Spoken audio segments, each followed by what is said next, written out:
North east Delhi में सेलमपुर के ब्रह्मपुरी इलाके में मौजूद एक समाजी तंजीम के बैनर तले माइनॉरिटी कमीशन को लेकर एक अवेयरनेस प्रोग्राम किया गया। ये प्रोग्राम स्टूडेंट हेल्पिंग ऑर्गेनाइजेशन के बैनर तले किया गया। इस प्रोग्राम का मकसद बच्चों में अल्पसंख्यक विभाग किस तरह काम करता है और यहाँ से बच्चे क्या फ़ायदा ले सकते हैं, जो स्कीमें दिल्ली सरकार की तरफ से जारी की जाती हैं। इस प्रोग्राम में दिल्ली माइनॉरिटी कमीशन के चेयरमैन जाकिर खान खुद मौजूद रहे और बच्चों को इस कमीशन के बारे में जानकारी दी।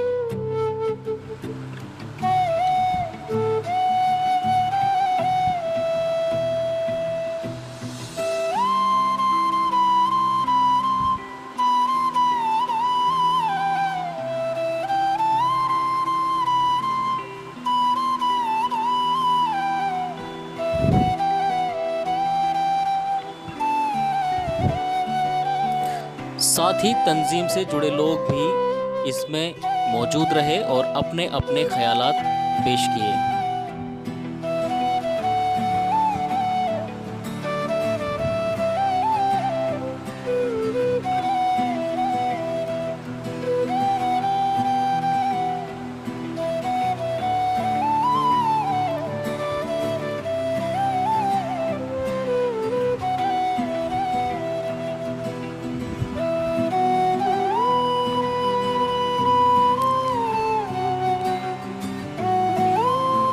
दरअसल लॉकडाउन की वजह से स्कूलों को बंद हुए काफ़ी वक्त बीत गया है। बच्चे स्कूल नहीं जा पा रहे हैं। ऐसे में ये समाजी तंजीम इलाके के बच्चों को अपने यहाँ पढ़ा रहे हैं।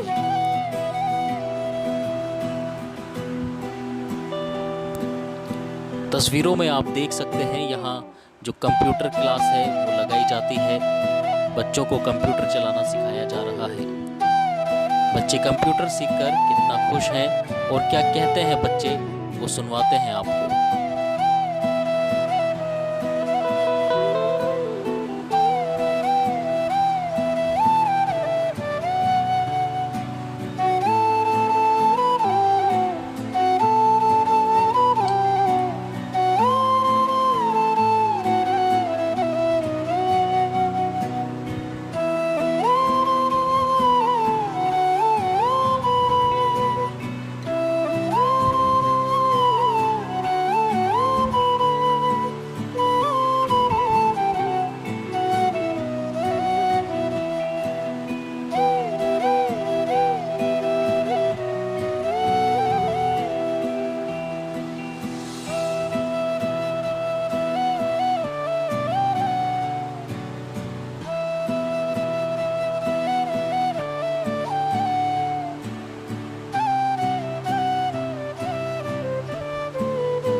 माय नेम इज़ फैज़ान और ये जो स्टूडेंट हेल्प ऑर्गेनाइजेशन है, जब से ये खुला है मैं जब से इसमें जुड़ा हुआ हूँ और जब से लेके अभी तक यहाँ पर कंप्यूटर लाइब्रेरी जैसी सुविधा भी यहाँ पर बहुत सारी चीज़ें उपलब्ध हैं। स्कूल वगैरह में जब हम जाते थे तो वहाँ पर लाइब्रेरी का एक हफ्ते में 1 घंटे का ही पीरियड लगता था, लेकिन यहाँ पर हम अपनी मर्ज़ी से जितनी देर चाहें उतनी देर तक लाइब्रेरी में बैठ के बुक पढ़ सकते हैं, जितनी देर चाहें उतनी देर तक कंप्यूटर चला सकते हैं। क्योंकि स्कूल वगैरह में 1 घंटा से आधे घंटे की क्लास होती थी, लेकिन यहाँ पर जो यहाँ के प्रेसिडेंट फजल अब्बास सर हैं, उन्होंने पूरी छूट दे रखी है कि जितनी देर आप कंप्यूटर चलाना चाहो कंप्यूटर चला सकते हो, जितनी देर आप चाहो लाइब्रेरी में बैठ के किताबें पढ़ सकते हो, जितनी देर आप चाहो इंग्लिश स्पीकिंग वगैरह जो मर्ज़ी आप कर सकते हो यहाँ पर।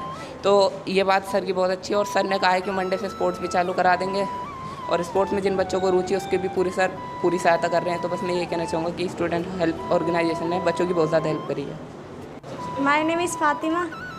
हम पहले जब स्कूल जाते थे तो घर पे बोर नहीं होते थे बिल्कुल भी, और जब से स्कूल बंद हुए हम घर पे बोर होने लगे हैं। और जब से स्टूडेंट हेल्पिंग ऑर्गेनाइजेशन खुला है हमें बहुत हेल्प मिल रही है इससे, पढ़ाई से भी कंप्यूटर से भी, और हम घर पे बोर भी नहीं हो रहे। और अब हम सर ने बताया कि अब स्पोर्ट्स भी मंडे से स्टार्ट हो जाएगा, तो हमें स्पोर्ट्स की वजह से हेल्प भी मिलेगी कि हम मॉर्निंग में वॉक पे जाएंगे, गेम्स हो गए हमारे।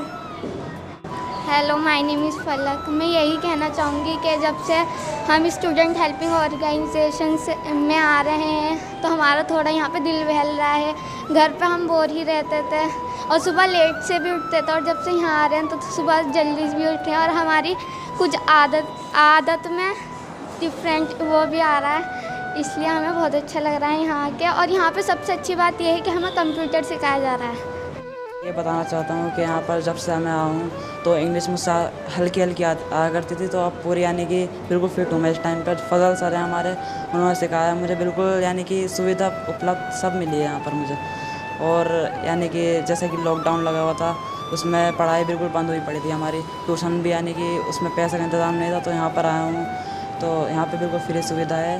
और फजल सर ने बहुत मेहनत करी है हमारे लिए, पढ़ाया है।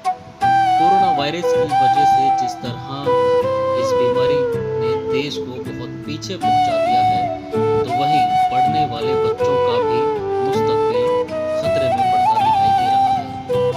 यहाँ पढ़ाने वाली टीचर क्या कहती हैं, क्या सोचती हैं बच्चों के बारे में, वो भी सुनवाते हैं आपको। देखते रहिए।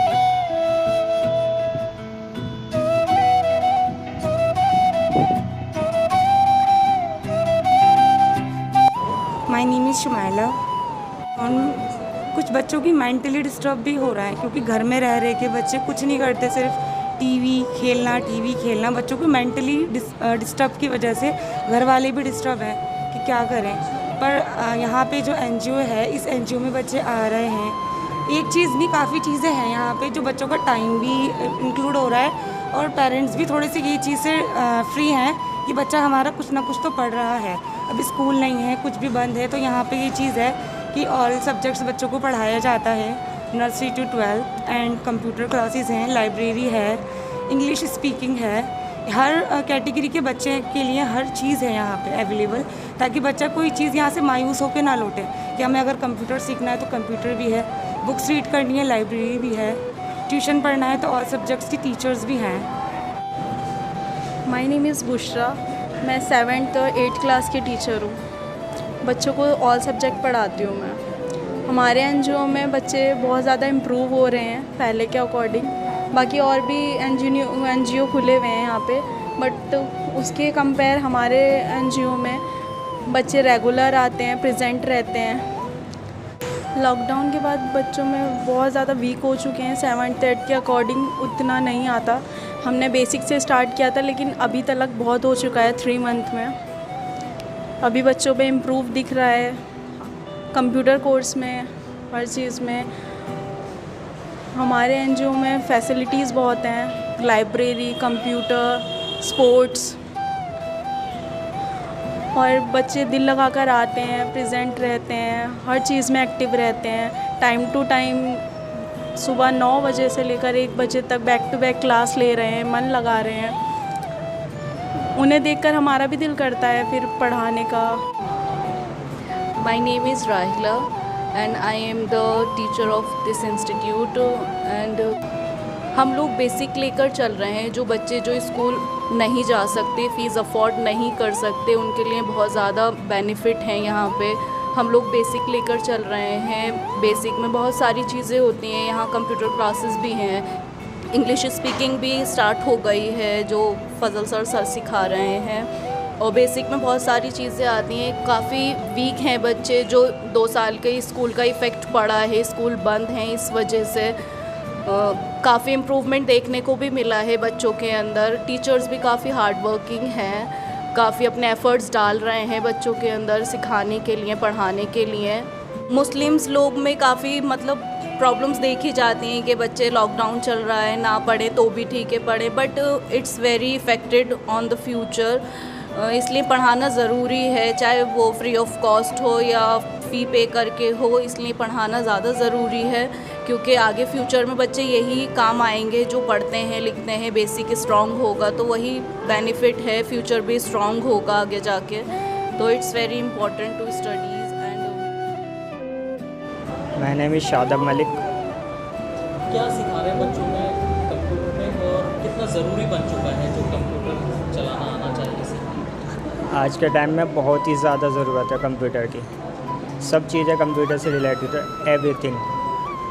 आप देख सकते हो क्या कहते हैं, ज़्यादातर तो ऑनलाइन पढ़ाई हो गई अब तो because of corona virus. Form भी ऑनलाइन भर सकते हो, रिचार्ज कर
दिल्ली माइनॉरिटी कमीशन के चेयरमैन जाकिर खान ने यहाँ पढ़ने वाले बच्चों को टी शर्ट देकर सम्मानित किया और अपने ख़यालात पेश किए। आइए सुनवाते हैं आपको उन्होंने मीडिया से बात करते हुए क्या कहा।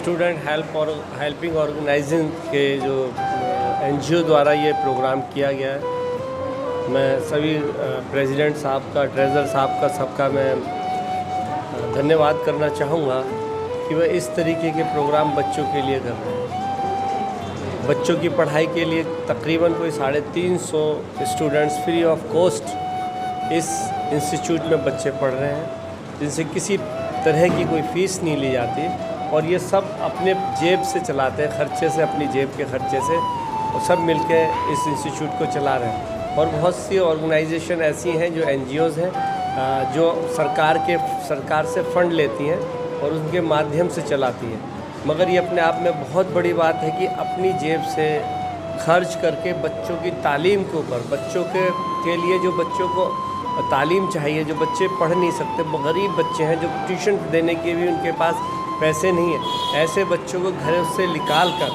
और उनको उनकी मंजिल तक शिक्षा देकर पहुंचाने का काम स्टूडेंट हेल्पिंग ऑर्गेनाइजेशन कर रही है।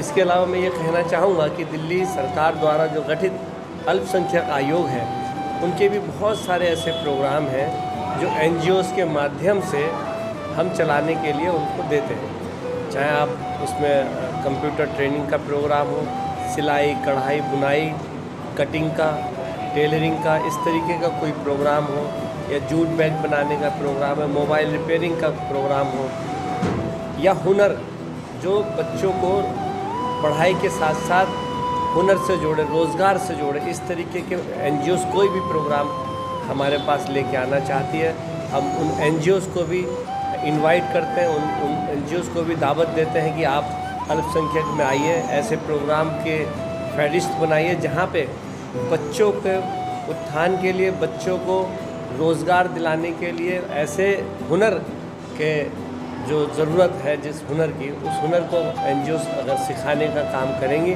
तो अल्पसंख्यक आयोग उनको हर तरीके से सहायता देने के लिए तैयार है। जो आज ये कागज़ दिया गया है, जो पम्फलेट टाइप की दी गई है, इसका क्या मकसद है? देखिए, इस जो हमने पर्चे दिए हैं, इसमें हमारी दिल्ली सरकार द्वारा चलाई जा रही योजना, माननीय मुख्यमंत्री श्री अरविंद केजरीवाल जी द्वारा जो योजनाएं चला जा रही हैं, उन योजनाओं का उल्लेख इन पर्चों के अंदर है। इसमें फ़ीस वापसी का है, स्कॉलरशिप का है, मेरिट स्कॉलरशिप है, जो बच्चे पढ़ने में होशियार हैं, इंस्टीट्यूट में जाके कोचिंग नहीं ले सकते, उनके लिए जय भीम मुख्यमंत्री योजना है।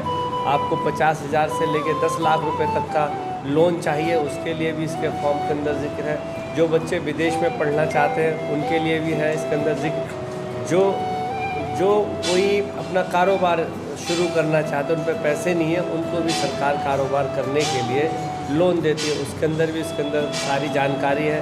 अगर कोई अपनी गाड़ी ख़रीदना चाहे और उसको चलाता है वो कमर्शियल व्हीकल, उसके लिए भी 10 लाख रुपए तक सरकार लोन देती है।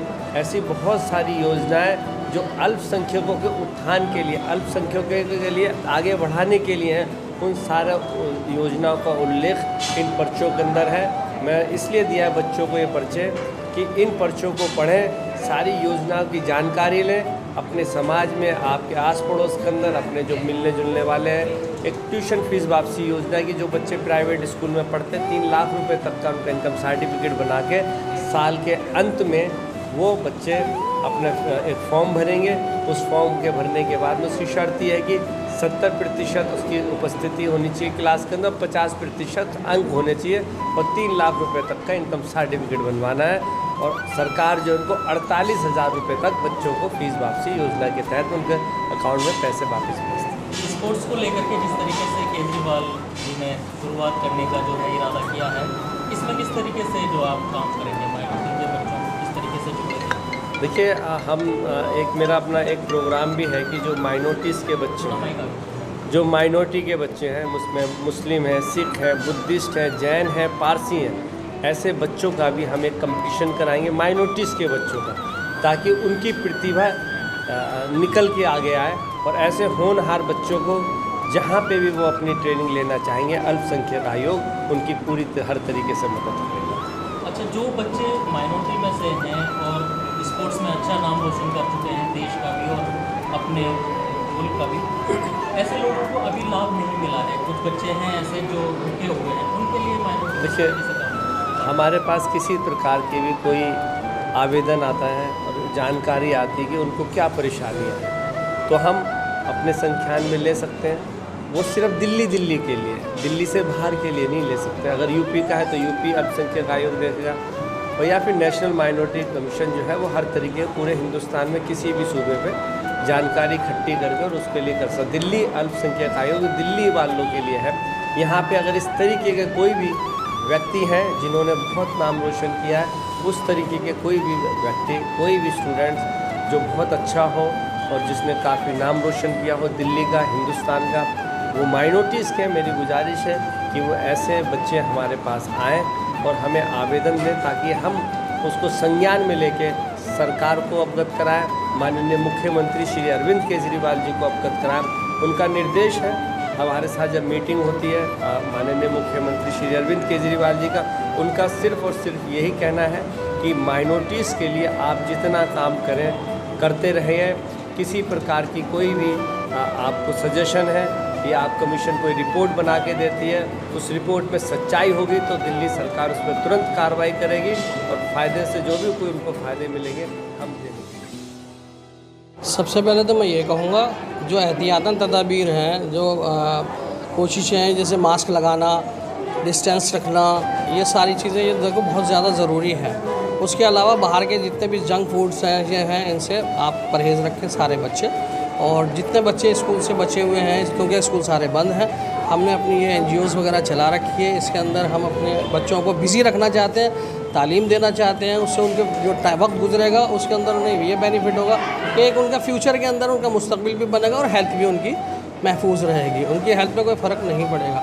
जहाँ तक खेलने कूदने की बात है तो हमने यहाँ पर पूरा इंतज़ाम करा रखा है, खेल कूद का भी करा रहे हैं और अपना सिस्टमेटिक करा रहे हैं, जिससे उनकी हेल्थ पर कोई किसी तरीके का कोई प्रभाव ना पड़े। देखिए, हमारा जो प्रोग्राम था ये आज का, हमारा NGO स्टूडेंट हेल्पिंग ऑर्गेनाइजेशन, जिसको यहाँ माइनॉरिटीज़ बच्चे ज़्यादातर पढ़ रहे हैं। माइनॉरिटीज़ जो बच्चे हैं उन्हें उनका हक, उनके राइट्स और उनका जो जीवन का सपना है, जो आगे पढ़ना चाहते हैं, आगे बढ़ना चाहते हैं, लेकिन फाइनेंशियली उनकी कंडीशन ठीक नहीं है। लेकिन बच्चों को गट्स और उनकी मेहनत को देखते हुए आज हमने ये अवेयरनेस प्रोग्राम रखा था, जिसमें दिल्ली माइनॉरिटीज़ कमीशन के चेयरमैन जनाब राकेश खान साहब यहाँ तशरीफ़ फरमा थे। उन्होंने बच्चों को तो आकर के यहाँ उनकी तकलीफ सुनी, उनकी परेशानियों को देखा और उनको जाना। अब जो भी बच्चे जितने भी उनसे हेल्प चाहते हैं माइनॉरिटी के थ्रू, बच्चे हमसे आकर कहेंगे और हम उनकी आवाज़ को चेयरमैन साहब तक उनको पहुँचाएंगे और बच्चों को उनका हक दिलाएंगे। देखिए, हमारी पहली जो प्रेस कॉन्फ्रेंस हुई थी वो 16 मार्च 2021 को हुई थी, जब हमारे पास सिर्फ एक स्टूडेंट था। 16 मार्च 2021 से लेकर आज मैक्सिमम 25 जून 2021 से आज हमारे पास 300 स्टूडेंट्स हमारे इस संस्था में आ रहे हैं। ठीक है, हमारी एक ब्रांच मुस्तफाबाद में है, 2 ब्रांच अमरोहा में है, एक ब्रांच बुलंदशहर यूपी में है। कुल मिलाकर टोटल ब्रांच में हमारी 3-3.5 हज़ार स्टूडेंट बच्चे पढ़ रहे हैं, जिनको हम फ्री ऑफ कॉस्ट अपनी संस्था की तरफ से गवर्नमेंट के थ्रू उनको उनका हक दिलाने में 7 साल से हम उनको लगे हुए हैं आगे पढ़ने के लिए। बस बच्चों के लिए हमारा यही कहना है कि बच्चे अगर घर में खाली हैं, काम धंधा नहीं है, स्कूल ट्यूशन्स कॉलेज बंद है, तो वो यहाँ आकर के पढ़ सकते हैं। तक उनके आसपास के जो दोस्त हैं, उनके जो रिश्तेदार हैं जो पढ़ना चाहें पढ़ सकते हैं। जो उनकी परेशानियाँ हैं, जो उनकी क्रिटिकल कंडीशन है, जो फाइनेंशियली ठीक नहीं है, वो भी अगर आकर के हमसे मिलेंगे, अपनी तकलीफ़ को बताएंगे, तो इंशाअल्लाह संस्था उनकी पूरी मदद करेगी।